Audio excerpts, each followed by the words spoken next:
All right, here I am in a whole new place. Long time no see. I had a lot of moving to do and I needed to get settled and paint this room. I hope you can see me. I'll have to figure out lighting. I don't know what I'm doing yet.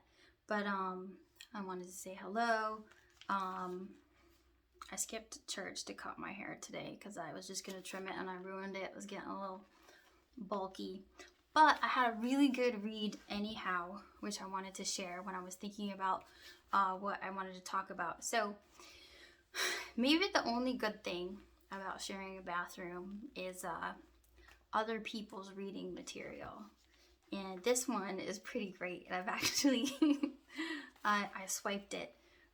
So this is actually, I think it's a Seventh-day Adventist publication called Spectrum. And the author of this article, which I'm just going to read the last bit of it because it's kind of what I've been talking about. This man named Harold Weiss. So it's about Revelation and what Revelation reveals. But the most important part today that I wanted to talk about, I'm just going to read a couple paragraphs from this. It says, most subtly, the worship of the Bible has made belief in the Bible a precondition for faith in God. Bibliolatry is the abuse of the testimony of the many authors of the books in the Bible based on the claim that God is its sole author. Labeling the Bible as the written, inerrant, or infallible word of God is a lazy way to dismiss the evidence and unload the burden of proof, but not the way to establish what is the case. Warning against idolatry and emphasizing the requirement to worship the Creator God is what Revelation is all about. So I don't need to read any more of what he says, but I think that's really important. Again, his name is Harold Weiss, and this is called Spectrum. Definitely a great publication, but I think it's important to consider this. Matthew 4:4 tells us that man shall not live by bread alone, but by every word that proceeds from the mouth of God. And I think it's really important. I made myself some notes just as I was, talking to God today, and thinking about what that means. And so it's so easy for us to depend solely on the Bible to get our wisdom from God, and that's not really what we should be doing. Jesus tells us that we live on every word that proceeds from the mouth of God. And it's important, I think, when I was talking to God today, what I believe he was saying to me is that we need to recognize that creation was, the way that he illustrates it to us, even in Genesis, in the beginning of the Bible, was something that God, the all-powerful, all-knowing God of all things, intended and spoke into existence. And so it's important to recognize that every word of God is literally all of God's creation. And so what that set in motion is, an evolution of human beings and things and circumstances and all kinds of vegetation and animals and basically all of life. So we are living, surrounded by, living God's creation. And we are a part of that. And so I don't want to confuse this whole thing, but we need to understand that we need to carefully consider and contemplate all of the parts of God's creation and be careful of the manifestations of our minds, and definitely of our intentions and our thoughts and the things that we say. We've got to be continuously aware. This is how we should bless the Lord at all times, is, in appreciation and admiration of all of this divine creation.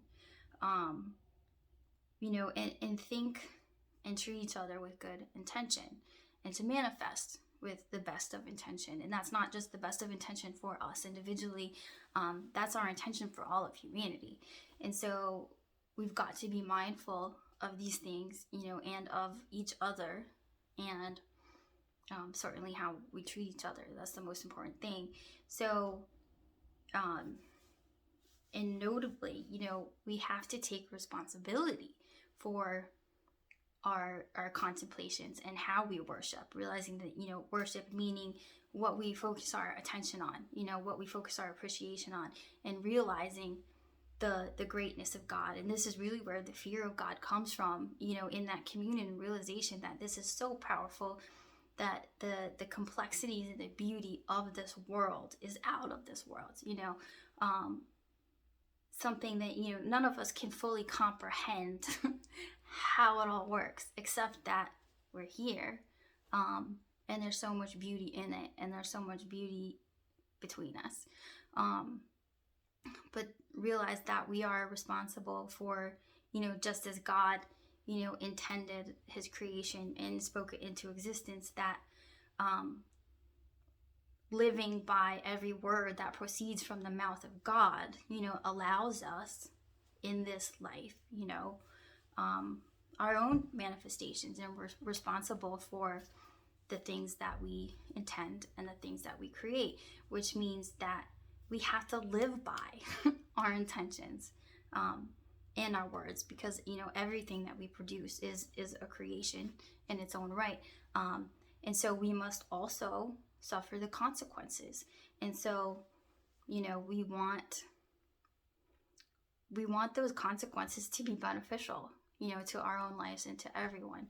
And so the reality is that, yes, I believe that the Bible is certainly divinely inspired, and it's a great way, to build that relationship with God and to gain this understanding. Everything that's, divinely inspired is that way.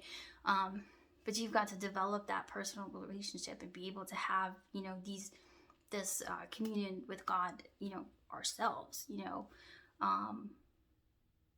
and realize, our fullest potential as humans is to reach our relational potential, to really learn to understand, to love, and support each other. So there's a lot of responsibility in, every word that proceeds from the mouth of God. It's in, I think God is calling us to consider all of creation, and to really be intentional in our thoughts and our feelings and the things that we produce, how we spend our time, the company that we choose to keep, and the things that we choose to promote. So I guess think on that, however that strikes you. That's what I wanted to say today. I'm still trying to keep these short. I hope that you will listen. I hope that it means something to you. I hope that you will like, share, subscribe to this channel. It is still active. It still means the world to me. I want to be thorough in this examination of, the vastness of the wisdom of God, because it's not confined to the Bible. It's not confined to your individual denomination. It's not confined to any one of us. It's that, it's a collaborative effort. And, the more we can learn together, the more we can produce together and understand together. So, yeah, I love you. Happy Sunday. Do something productive. Take some time for yourself. Take 5 minutes to just appreciate the beautiful world that you live in. It is a divine creation. Take 5 minutes to take a good look at it, because it's beautiful. Anyway, I love you so much. I'm so happy to be here again. I hope to hear from you. Leave anything you want to discuss in the comments. Have a great day.